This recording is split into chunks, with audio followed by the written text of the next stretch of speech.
शांति। आज हम परम पिता परमात्मा के ईश्वरीय महावाक्यों का मुरली का सार सुनते हैं। आज बाबा बोले, बाप आए तुम्हें ज्ञान रतन देने। बाप तुम्हें जो सुनाते व समझाते, यह ज्ञान सागर, ज्ञान रतन के सिवाय कोई दे नहीं सकता है।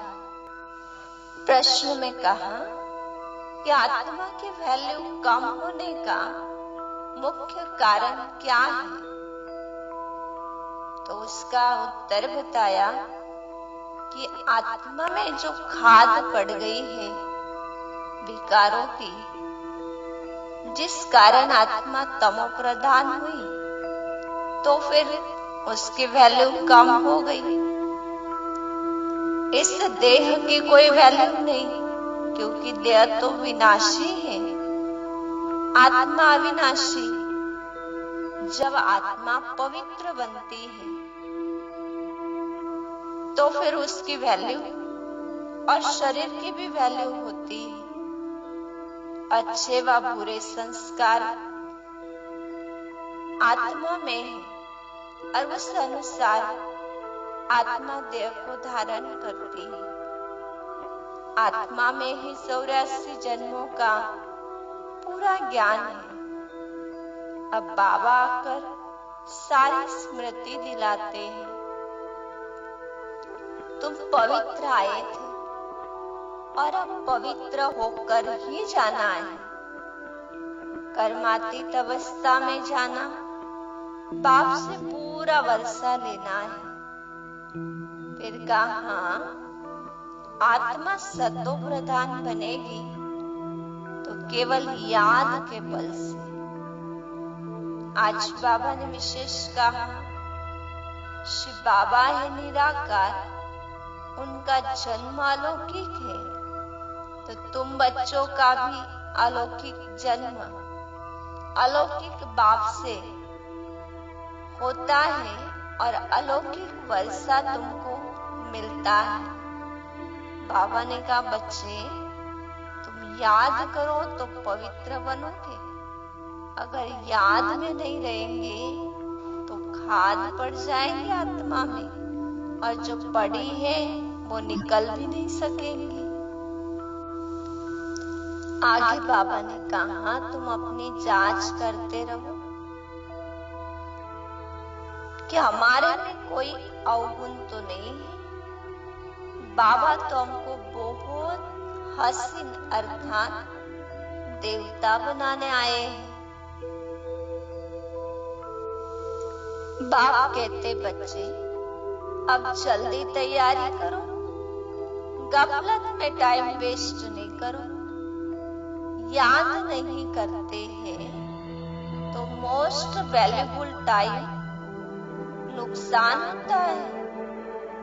बाबा ने शरीर निर्वाह धंधा आदि करने के लिए तो कहा, क्योंकि प्रवृत्ति में रहते ना, तो बाबा कहते बच्चे भल वो भी करो, किंतु कहावत है हाथ काटे दिल यार्डे, अर्थात हाथों से कर्म करते रहिए और मन बुद्धि से उस प्यारे पिता को याद करो, क्योंकि याद से राजाई मिलती है ना, और बाबा का साथ भी मिलता है। तो इस पर खुदा दोस्त की कहानी भी है। पढ़ाई का बाबा नशा चढ़ाते कि यहाँ एक ही पढ़ाई है, जिस पढ़ाई से तुम बच्चे नर से नारायण बन जाते हो।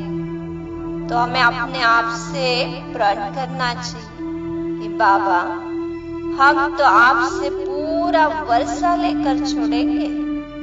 फिर बाबा ने और सहज बात बताई कि देखो बच्चे, तुम अगर शिव बाबा को बाप रूप में भूल जाते हो तो उन्हें टीचर रूप में याद करो, और कभी टीचर रूप को भूल जाते हो तो उन्हें सद्गुरु के रूप में याद करो। लेकिन याद अवश्य करना है। और एक विशेष बात, बाबा कहते तुम शांति के सागर, आत्मा शांति में, अपने स्वधर्म में, इस पुरानी दुनिया से नष्ट मोहा होना है। बाप की याद में रहते यह पुराना शरीर छोड़ जाना है। अज्ञान काल में प्यार से बाप की महिमा करते थे, अब बहुत प्यार से याद करना है, क्योंकि तब तो भगवान को पहचान नहीं थी। इसलिए भगवान का और हमारा मिलन असंभव रहा। अब जब स्वयं हमारे परम पिता बनकर आए तो कहते प्यार से याद करो, क्योंकि याद से याद मिलती है, दिल से दिल मिलता है। तो जब बाबा को प्यार और दिल से याद करते तो बाबा के साथ का अनुभव भी होता है।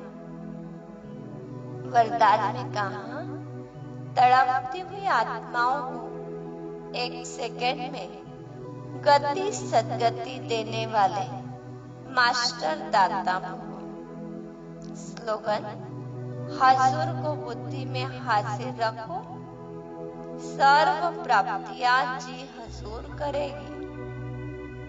हजूर को बुद्धि में हाजिर रखो, सर्व प्राप्तियां जी हजूर करेगी।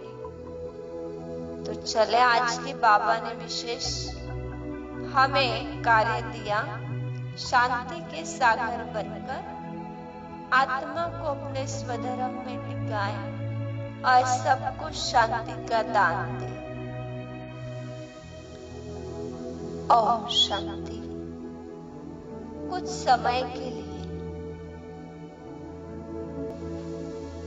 स्वयं के चिंतन की ओर चले। मैं आत्मा इस तन की भ्रुकुटी पर विराजमान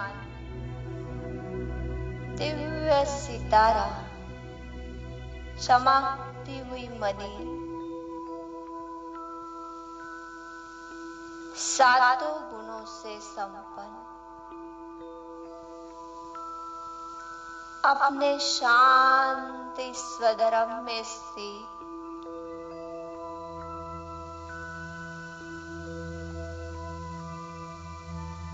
और कुछ क्षण इस देह और देह की दुनिया से दूर आओ चले।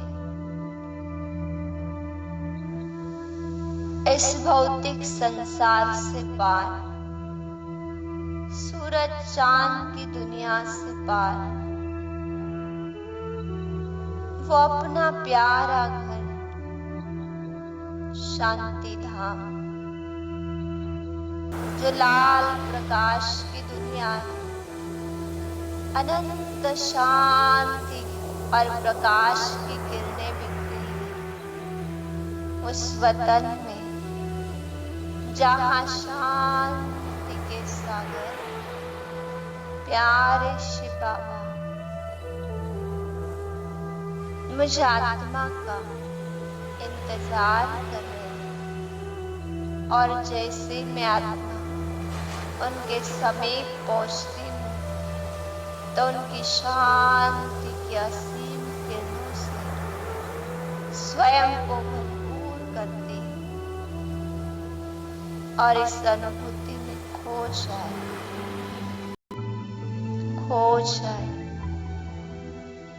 ओम शांति। मास्टर गति सदगति दाता बन के आत्माओं को दान कैसे देना है, उस पर हमने अलग से कमेंट्री बनाई है, जो आप आगे सुनना चाहिए। ओम शांति।